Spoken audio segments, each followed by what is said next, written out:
अच्छा डॉक्टर साहब ये फरमाइएगा, ये आप क्यों इतने ज्यादा खौफजदा है आईनी अदालत से? वो क्या नुकसान हो जाएगा जी? अल्टीमेटली एक नया इदारा बन रहा है और उसके पास टाइम ज्यादा होगा, जजेस के पास भी बहुत टाइम होगा, ये जो आईनी इश्यूज हैं वो सारे के सारे वहां पे डिस्कस होंगे, हो सकता है आइन बेहतर हो जाए, पार्लियामेंट ज्यादा मजबूत हो जाए। क्या मसला है इसके अंदर? बिस्मिल्लाहिर्रहमानिर्रहीम, इय्याका नअबुदु व इय्याका नस्तईन। देखिए जावेद चौधरी साहब, आइन में तरामीम लाना ये इख्तियार है पार्लियामान का। जब हम दो किस्म की चीज़ें होती हैं जो हमारा इख्तियार है, एक हम बिल लेकर आते हैं जो कि आइन के ताबे है, और एक हम आइन चेंज करते हैं जो कि इस मुल्क को चलाने की एक डॉक्यूमेंट है। अच्छा, जितनी भी जो आईनी तरामीम, जो आइन बनता है या आईनी तरामीम होती है, उसके ऊपर एक जबरदस्त किस्म की डिस्कशन होती है। मैं आपको मिसाल देता हूं, जैसे अभी इन्होंने कहा है कि मैं तो मतलब लॉयर नहीं हूं। You don't have to be a lawyer, लेकिन तो वैसे पूरा मुल्क बन गया वकील। लेकिन सुन सबको पता है क्या, this is education, this is education, this is something that has really happened in the recent past. Credit goes to television screen. नहीं किसी ने अब सुन, आपके तो वकीलों को नहीं पता होता कोर्ट के अंदर। अब सुन ले सोशल मीडिया तो आजकल टेररिस्ट है ना, वही वो करिए। लेकिन एनीवे, लेट मी गालियां, बाज लोग, मेरे जितने दोस्त है पंजाब के, वो बगैर गाली के तो बात ही नहीं स्टार्ट करते, वो बाकी चीजें उसको छोड़ दे। लेकिन मैं कहता हूँ, आपको पता है JUI को पहले तो, सबसे पहले तो आप ये देखिए किस तरीके से ये पास हो रहा था। रात के 11 बजे तक nobody knew what the draft is। मैं आपके टाइम में ले जाता हूं वापस। रात उसको छोड़ दे, उसको छोड़ दे ना। देखिए वो बिल पास करना और बात होती है और आइन की और बात होती है, उसमें आइन की कोई बात नहीं। अब मैं आगे बात बताता हूं। उसमें एक इन्होंने बिल दिया JUI को। कामरान मुर्तज़ा साहब के अल्फाज है, सेनेटर साहब के, उन्होंने कहा कि जब मैंने वो खोला मसवदा और उसका पहला सफ़ा निकाला तो पहले सफ़े के अंदर से एक काला सांप निकला। ठीक है। और बकौल हामिद मीर साहब के वो काला सांप नहीं था, वो काला इज्तिहा था। ठीक है। जो उसके अंदर चेंजेस ला रहे थे, वो आर्टिकल 8 का। तो आपके पास दो सोर्स हैं, एक हामिद मीर है, दूसरा कामरान मुर्तज़ा साहब है, बस? नहीं, बहुत सारे हैं। किसी ने देखा नहीं है, किसी ने दिखाया नहीं है, खुद देख लेना, दिखाया नहीं है। देखिए ना, आएगा टेबल मांगेंगे तो आपको दिया जाएगा। मेरी बात सुने ना, ये रिस्पॉन्सिबिलिटी जो, देखिए मेरी बात सुने, दो लोगों की स्टेटमेंट पे इतना बड़ा नैरेटिव क्रिएट कर रहे हैं। देखिए ना, मैं आपको एक बात बता रहा हूँ, सबसे पहले उनको भी नहीं पता। बिलावल भुट्टो साहब कहते हैं कि मुझे नहीं पता कि जो मेरे पास है क्या वही मौलाना साहब। बिलावल साहब तो डिस्कस करते रहे, सुन ले, मैं आपको बता रहा हूँ, इनके भी नहीं पता कि मौलाना साहब के पास कौन से और मेरे पास कौन से और उनके पास कौन से। बिलावल साहब की मौजूदगी में मैं आपको बता दूं, बिलावल साहब की मौजूदगी में आया था। मेरी बात सुने, दोनों ने डिस्कस करके बहुत सारी चीजें निकाली थी। बात सुने, वो उसके बाद हुआ था। नंबर 2, ये जो नया मुसवदा आया था, इसके भी ऊपर किसी बहुत सारे लोगों के भाम है। आपको पता है कि फ्लोर ऑफ द हाउस पे जो डिप्टी प्राइम मिनिस्टर, उन्होंने कहा मैंने नहीं देखा। जो चेयरमैन सेनेट है यूसुफ रज़ाक, उन्होंने कहा मैंने नहीं देखा।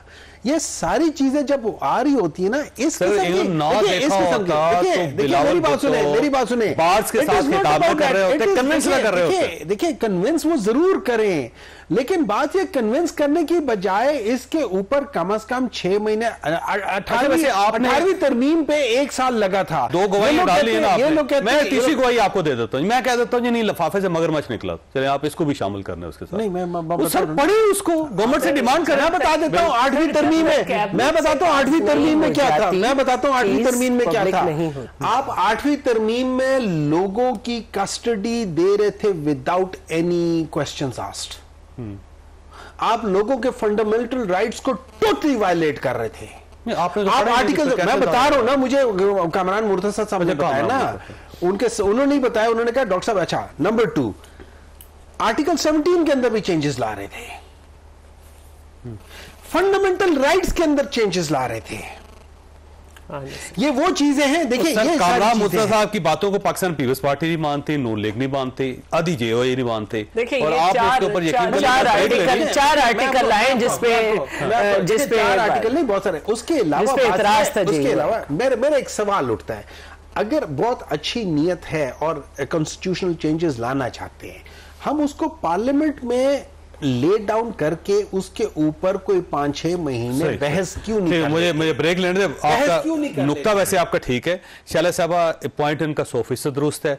अगर ये पार्लियामेंट ने पास करना है तो पार्लियामेंट के पास में सवदा होना चाहिए और उसको डिस्कस करके, या फिर पार्लियामानी कमेटीज के पास होना चाहिए, उसको डिस्कस करके कैबिनेट के पास। अच्छा मुझे ब्रेक लेने दे, ब्रेक के बाद हुकूमत की कैबिनेट से पास ना हो जाए, पार्लियामेंट में कैसे आ सकता है? शाला साहबा देखें, इसमें कोई शक नहीं कि जब तक कैबिनेट किसी मसवदे को अप्रूव नहीं करती उस वक्त तक वो ओपन नहीं किया जा सकता। ये बात आपकी दुरुस्त है, लेकिन जो बिलावल भुट्टो साहब के पास एक प्लान था या एक बिल था और जो कामरान मुर्तजा साहब के पास था या मौलाना फजलुर रहमान साहब के पास था, वो भी तो कैबिनेट से अप्रूव नहीं हुआ था। फिर क्यों डिस्कस होता रहा? वो डिस्कस इसीलिए हो रहा था कि कंसेंसस डेवलप कर रहे थे और हम ये समझ रहे थे कि हमारे पास ये तासुर था कि मौलाना साहब जो है वो राजी हैं।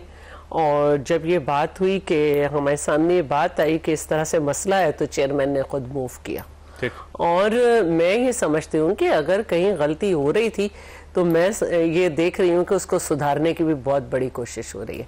और जब मैंने आपसे ये आर्टिकल्स, जिनके मुझे ज़ाहिर है मैंने नहीं पढ़ा, अगर मैं एक दिन इस पे लगाऊंगी तो ये निकालूंगी, इस तक बात आ गई है, तो इसका मतलब है कि दोनों पार्टीज़ में या तीनों पार्टीज़ में ये सब डिस्कस हो रहा है।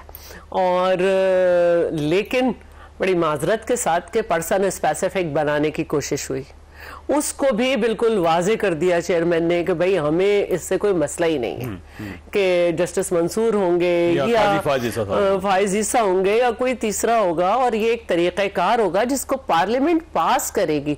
तो मैं नहीं समझती कि इस पे इतना मसला हो, क्योंकि अगर हम नहीं बनाएंगे, हम नहीं करेंगे आईनी तरमीम, हम नहीं करेंगे काम, तो कैसे होगा? लेकिन वैसे एक सवाल है कि सबसे बड़ी पार्टी जो पाकिस्तान तहरीक, वो पार्लियामेंट के अंदर, वो पाकिस्तान तहरीक इंसाफ है और उसके पास मसवदा नहीं है। अगर आप दोनों के पास हैं या तीनों पार्टीज के साथ हैं तो आपको शेयर करना चाहिए उनके साथ। क्या कहते हैं, ये तीनों किसी एक पे पहुंच जाएंगे, उनको भी देंगे, ऐसी बात नहीं है। ये तीनों किसी एक कंसेंसस पे पहुंच जाए, उन्हें दें अगर वो तैयार है।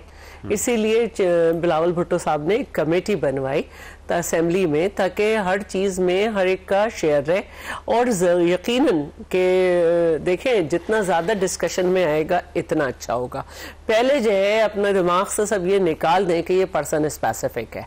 अगर हम पर्सन स्पेसिफिक काम कर रहे होते तो ऑर्डिनेंस, वो नैब के जो अमेंडमेंट्स हुई थी जिसमें कंप्लेनेंट जो है बानी पीटीआई थे, वो जैसे ही वो गलत साबित हुए और सुप्रीम कोर्ट ने उन्हें रिजेक्ट कर दिया, तो उसके बेनिफिशियरी कौन हुआ? बानी पीटीआई। तो कानून कभी भी पर्सन स्पेसिफिक नहीं होता। कोई भी पर्सन हमेशा जिंदा नहीं रहेगा, हमेशा उस जगह पे नहीं रहेगा। और हम किसी पर्सन स्पेसिफिक कानून कैसे कर सकते हैं?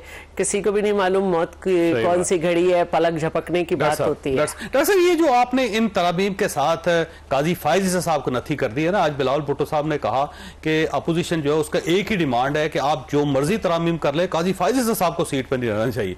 तो क्यों आपके जहन में है कि ये काजी साहब के लिए किया जा रहा है? देखिए, इस तरह है, मैं आपको एक बात बताता हूं। अभी वो कहते हैं ना कि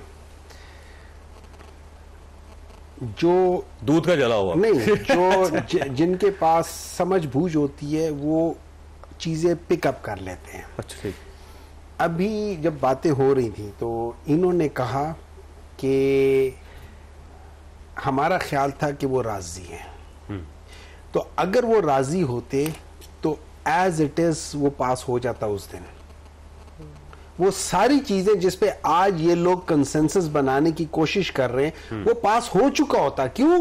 कि मौलाना साहब राजी होते। मतलब अगर मौलाना साहब ने ना देखा होता, जैसे इन्होंने नहीं देखा था, जैसे इन्होंने नहीं देखा, जैसे इन्होंने नहीं देखा था, जैसे पीएमएलएन के 99.9% लोगों ने नहीं देखा था सिवाय 2 या 3 के, बाकी किसी ने नहीं देखा था। उसने पास हो जाना था, अंधाधुंध पास हो जाना था। अब बात आ जाती है, देखिए प्रॉब्लम ये है कि वो पर्सन स्पेसिफिक खाली नहीं है, वो टाइम स्पेसिफिक भी है। अच्छा जी। वो इशू स्पेसिफिक भी है। ठीक है। और जैसे इन्होंने कहा है ना कि एक बंदे के लिए उसके बाद हो जाता है, इन्होंने वाकई अपने आप को बचाने के लिए नैब तरामीम जो पास किए हैं, अब उसके बाद बाकी सारे चोर इमरान खान साहब को फायदा हुआ उसका। नहीं, उसके बाद जहां जिसका दाव चलेगा चलता निकलता जाएगा। चोर डाकू ना कहे ना, सब कुछ खान साहब को भी फायदा हुआ उसका। देखिए ना, ये लोग कहते हैं कि भाई एक जो आप कितना उसका मेरे ख्याल में सेक्शन 4 है उसका, ये नैब तरामीम का, कि जो कैबिनेट से अप्रूव हो जाए उसका फायदा इमरान खान साहब ने सबसे पहले उठाया। नहीं, ऑटोमेटिकली हो जाता है। आप यहाँ पे दरवाजा लगाते, आप वो बंद करके यहाँ पे सर आप लिख देना, आप लिख जी मैं इसका फायदा नहीं लेना, सब यहाँ से निकलेंगे ना। मैं ये नहीं कह सकता मैं वहां से नहीं निकलूंगा, सबसे पहले आपको निकलना चाहिए। दरवाजा ही वहां से बंद कर दिया, यहाँ से कर दिया, तो मैं कहां से निकलूंगा? तो पहले निकलना नहीं, आप सबसे पहले आपने ये निकल चुके हैं, ये निकल चुके हैं।